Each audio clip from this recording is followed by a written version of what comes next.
Hacked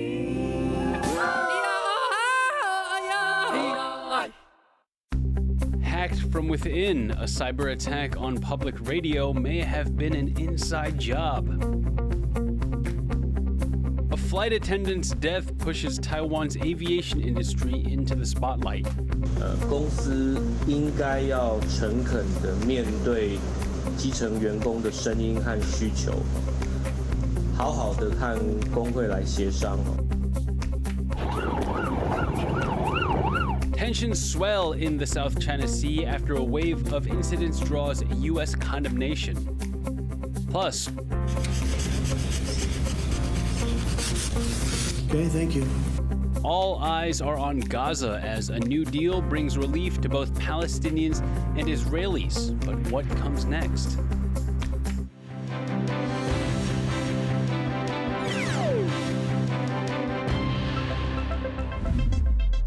A warm welcome to TaiwanPlus News. I'm Leslie Liao. Radio Taiwan International, a government-funded radio station, has seen a spate of apparent cyber attacks, something experts say could present a national security risk. Cadence Quaranta reports. In September, this website of a government-funded radio station in Taiwan was apparently hacked.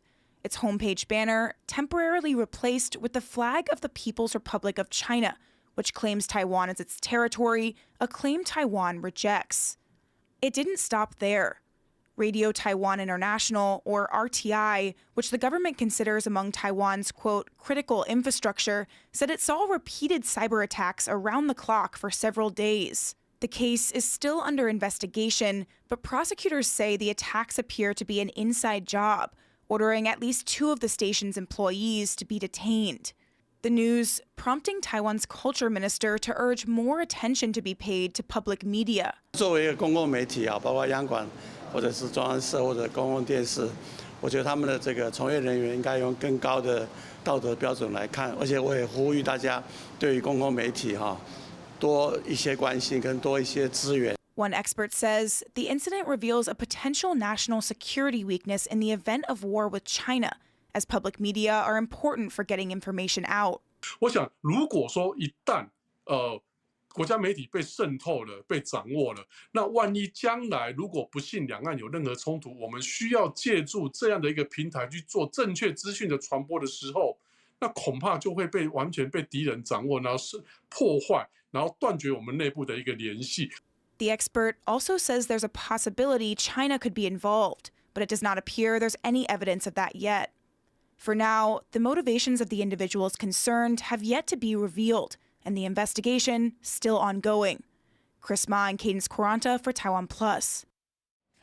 China has announced it will begin charging additional port fees for U.S.-owned, operated, built, or flagged ships starting on Tuesday. The tit-for-tat move follows U.S.-imposed fees on Chinese ships docking at U.S. ports that go into effect the same day. Both sides have laid out roadmaps where fees would increase until April 2028. It's the latest escalation in trade tensions between the two countries, including new Chinese export controls on rare earths and a threat from U.S. President Donald Trump to impose additional 100% tariffs on Chinese goods. U.S. Treasury Secretary Scott Bessent says those new export controls from Beijing are a miscalculation, but he indicated that a meeting this month between U.S. President Donald Trump and Chinese President Xi Jinping is still on track.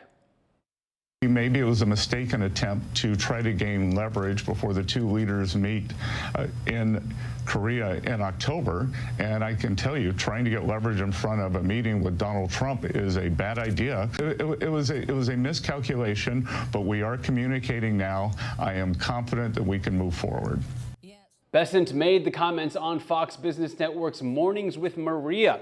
It comes after Trump said that a planned meeting with Xi at the APEC summit in South Korea was no longer necessary, though Trump later walked back the remarks. The back and forth between the two countries on trade has roiled Asian markets. On Tuesday, China's Commerce Ministry said that the U.S. should demonstrate sincerity in trade discussions and work with China to meet it halfway. The U.S. has condemned Beijing's recent actions in the South China Sea after a confrontation between Chinese and Philippine Coast Guard ships near an island controlled by Manila. Cadence Quaranto reports. This is the moment, Manila says, when a Chinese Coast Guard ship fired its water cannon at a Philippines ship in the South China Sea and later deliberately rammed it. The incident prompting stern words from the U.S., a key ally of the Philippines, which called China's moves dangerous and said its increasingly coercive actions to advance its territorial claims in the South China Sea undermine regional stability. Taiwan also weighed in. 对于中方在南海海域的作为，严重影响区域的和平与稳定，更直接影响危害到非方海事人员的人身安全。这些强势的行径，外交部要表达严正的关切。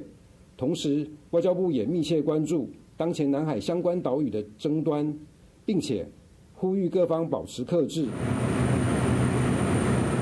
The clash happened near Philippine-controlled T2 Island, which Manila calls Pagasa. It's part of the Spratly Islands, which China claims as its territory, along with most of the South China Sea, despite an international court ruling that those claims have no legal basis. Taiwan also claims the Spratlys, as do a number of other countries. Manila says its Coast Guard ships were anchored near the island as part of a government program to protect local fishers when Chinese ships approached and began trying to intimidate them. But Beijing is accusing Manila of being the instigator, saying Philippine vessels dangerously approached its ship, prompting it to take action. 事实再次证明，非方在海上蓄意侵权挑衅，是导致局势紧张的根源。中方敦促非方立即停止侵权挑衅和煽宣炒作，不要挑战中方维护自身领土主权和海域权益的坚定决心。It's just the latest confrontation between the two countries in the disputed South China Sea. And with allies like the U.S. standing behind the Philippines and China pledging not to back down, the fight over what both see as their territory doesn't look likely to end anytime soon. Dolphine Chen and Cadence Quaranta for TaiwanPlus. Last week, the U.S. Senate passed the 2026 National Defense Authorization Act, or NDAA, which includes several types of support for Taiwan.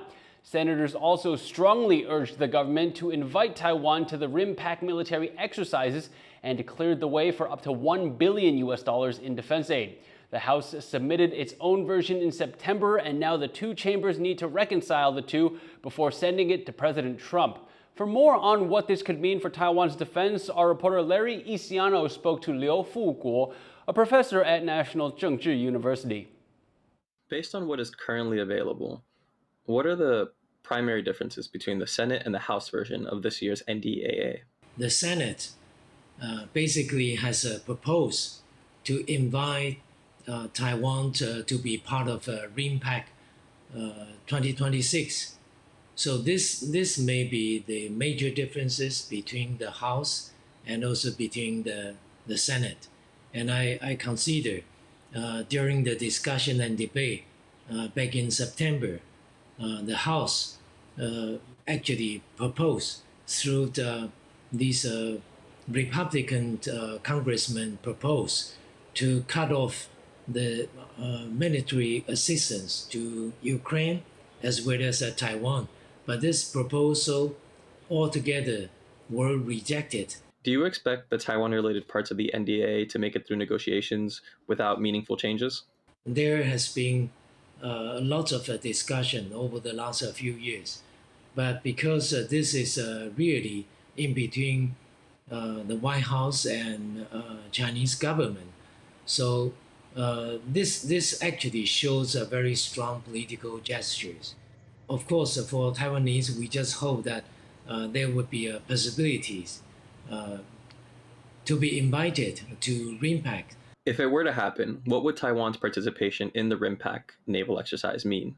If Taiwan would be able to be invited to RIMPAC, it would actually lift up the level of such a coordination just among our Air Force and the Navy but also in time of difficulty. I'm not saying in time of conflict, Taiwan will be able to quickly connect with our allies and friends in the region.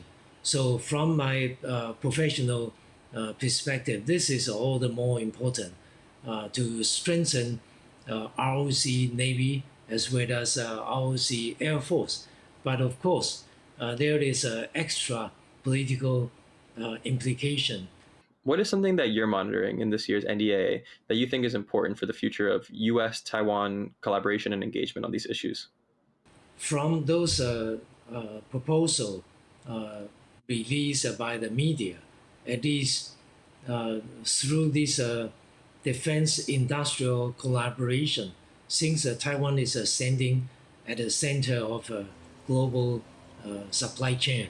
And this is all the more important, not just for business, but also connecting with this defense industry collaboration. I thought through the discussion proposed by the Senate, this would be very different from the previous years, and that would have such a long-term effect to facilitate, deepen the relations between the US and Taiwan, especially not just technology, but also more on defense industry. That was Liao from National Zhengzhi University. The death of a flight attendant who complained of feeling unwell has drawn national attention to labor policies in Taiwan's aviation industry. Here's a look at the latest scandal rocking EVA Air. The October 10th death of a local flight attendant, surnamed Sun, has triggered investigations in Taiwan. Sun had been hospitalized on September 26th, the day after returning to Taiwan on a flight from Italy. During that flight, she continued working despite feeling unwell. Now, both her employer, Taiwan's EVA Airways, and the Labor Ministry are investigating her death. The question? Whether Sun died because of workplace failures. 长荣航空的违法的记录的确不少哈，那我们认为，公司应该要诚恳的面对基层员工的声音和需求，好好的看工会来协商哈。 Two unions representing EVA employees have spoken out against the airline's policies. They say that the company discourages people from asking for time off on short notice, as it could affect their performance reviews and flexibility in changing their shift schedule. Those policies may have deterred Sun from taking sick leave when she needed it. 大家看到这个组员的状况，他在住院这段时间跨级了中秋连假，以及他在过世的时候是双十连假。一个空服员如果他是在中秋连假或双十连假的时候生病，不一定是住院，只要生病就好。他当时的考绩就会被加重扣分。基本上就是你请了事假、病假，以及不是预排的临时特休，就会记录这个数字里面。比如说3个月4次，那你如果达到这个数字的话，你就会被剥夺掉你的选班跟调班的权利。 The cabin manager during Sun's last flight has also come under scrutiny. The Civil Aviation Administration says that the cabin manager's report filed after the trip did not say that Sun felt ill during her flight, a detail that should have been included. 以一个这样的事情来讲，是很明确、很严重的一件事。其实一定要载入客舱报告。 The cabin manager has since come out with a statement defending herself, saying that she knew that Sun did not feel well and she checked in on her throughout the flight. She says that it's unfair to assign responsibility of Sun's death to her and that she will take legal action if necessary. EVA Airways did not respond to a request for comment. Sun's family held a memorial service for her on Tuesday. They say they won't press charges against EVA for now, but they have urged the company to rethink its work culture. Scott Huang, Eason Chen, and Leslie Liao for TaiwanPlus. Coming up after the break, we ask the head of Taiwan AI Labs how the country can use the wildly popular tech responsibly.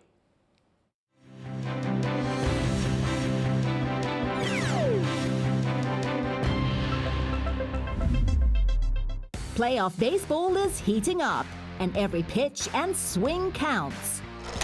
It's been awesome. I especially loved moments where we were here in the Dome as the away team and we had fans just packed along the back wall. Basketball, volleyball, and football seasons are here, bringing fast breaks, powerful spikes, and thrilling goals.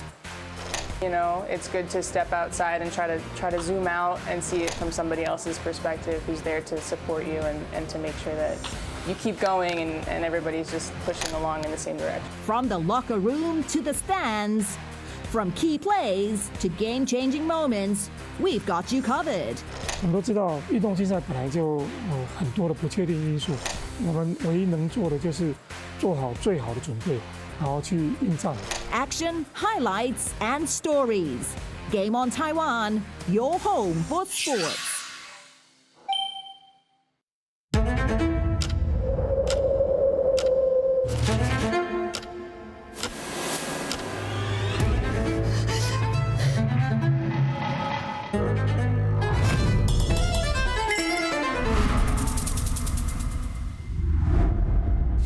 你经历过人生的话，你发现说，我们大部分都是爱美的。我自己少遇见一朵花，我可能就不是这个样子。开始思考什么叫做一个本土性，大声的唱出来说我是台湾人。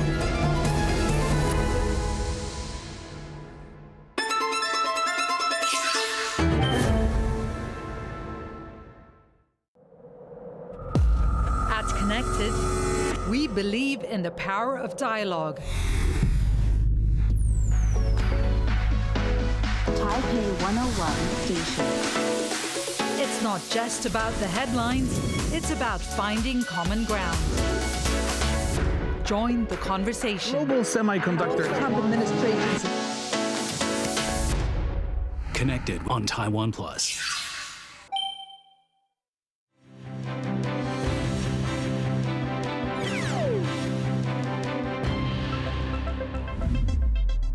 Welcome back. You're watching Taiwan Plus News. Peace in Gaza looks set to hold as world leaders gathered in Egypt for a summit on ending the Israel-Hamas war. But there are tough talks ahead as questions like the future of Hamas and the Gaza Strip's governance still need answering. John Van Trieste reports. It's going to hold up. Okay, thank you. U.S. President Donald Trump signs a document he says will spell out the rules of a post-war Gaza, with a host of world leaders looking on. Egypt, Turkey, and Qatar signed too, declaring themselves guarantors of a peace deal meant to end 2 years of war between Israel and Hamas. It's a move Taiwan's foreign ministry has welcomed. Already here in the Egyptian resort city of Sharm el-Sheikh, peace is being treated like a foregone conclusion. Speaking to reporters, Trump was confident the mass destruction in Gaza would end, and that the Palestinian enclave was ready for rebuilding, perhaps with the help of some of the countries at the summit. Phase 2 has started, and you know, the phases are all a little bit mixed in with each other. They're going to start cleaning up. You look at Gaza, and it needs a lot of cleanup. That's why when I talked in my speech, I talked about the debris. I used the word debris. That's debris times 10. So, but they're gonna really do a job. But the smiles and handshakes at this summit are far from the end of the matter. Israeli hostages have endured 2 years of trauma, and some may have a long, difficult road ahead, both physically and mentally. For each of them, we have assembled a dedicated and personalized medical team, including a physician, mental health professionals, physiotherapists, and dietitians. These teams are now performing comprehensive medical evaluations tailored to each individual's needs. And amid the jubilation at Hamas's release of the last living hostages is deep mourning for those who didn't survive captivity.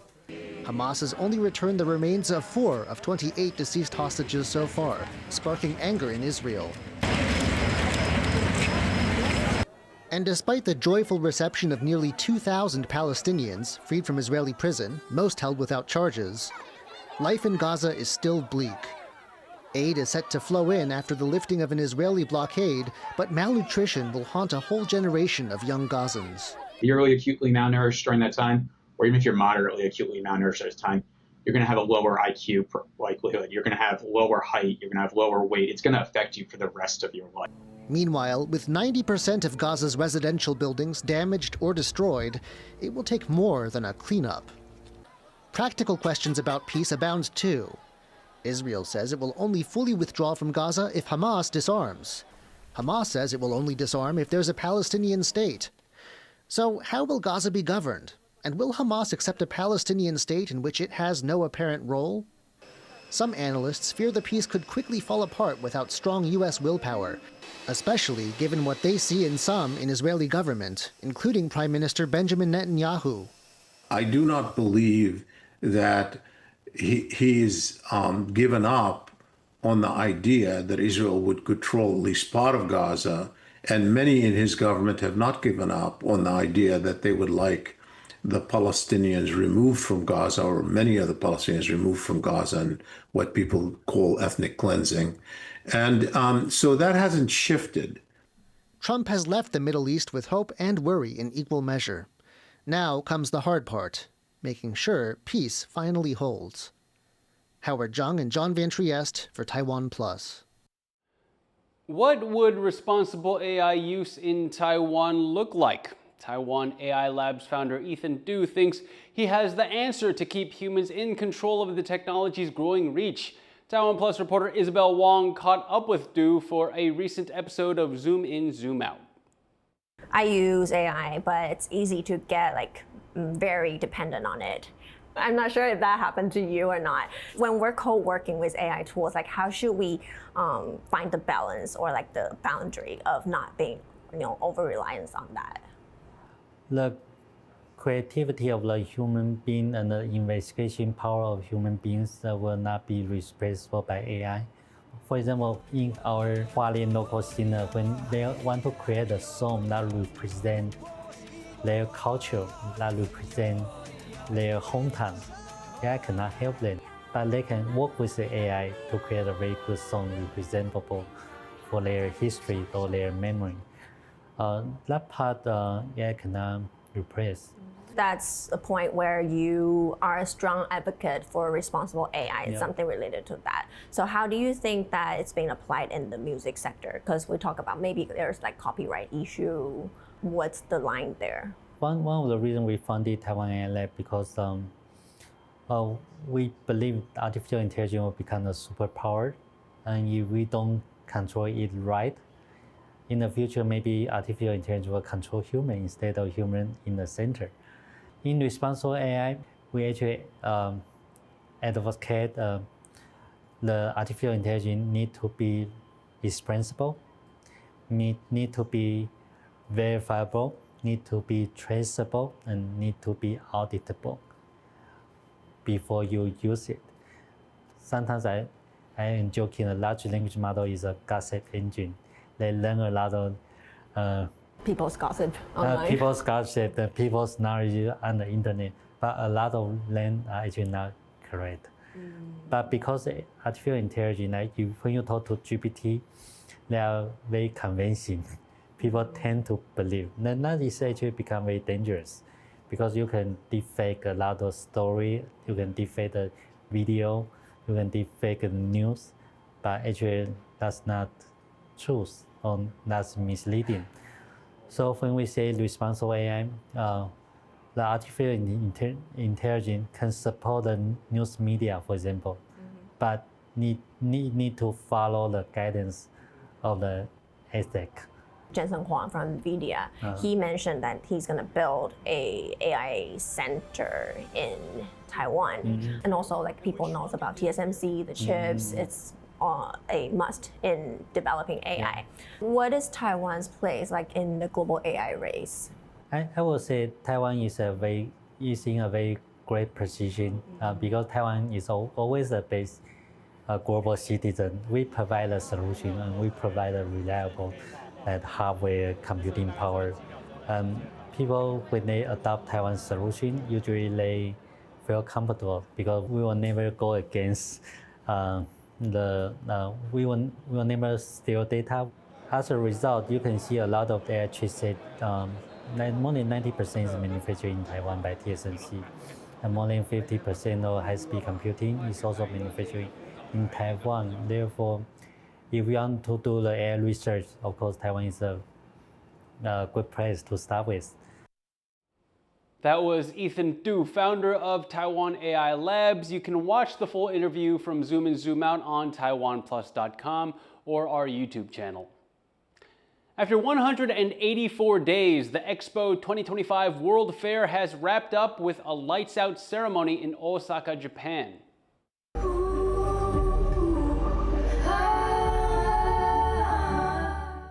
Tech World, a Taiwanese pavilion at the Osaka Expo, drew over 1.1 million visitors from more than 60 countries, and it won bronze in the Best Exhibit or Display category. The World Expo Olympics program, which issued the award, praised the pavilion's live theater exhibit for its outstanding quality and creativity. Gold went to the Nordic Circle Pavilion, while Poland's pavilion took silver. And thank you for watching Taiwan Plus News. You can visit the Taiwan Plus website or follow our social media for more stories from Taiwan and around the world. Finally, take a look at SpaceX's massive Starship rocket being launched for its latest test flight. I'm Leslie Liao. Take care and see you next time. 4, 3, 2, 1.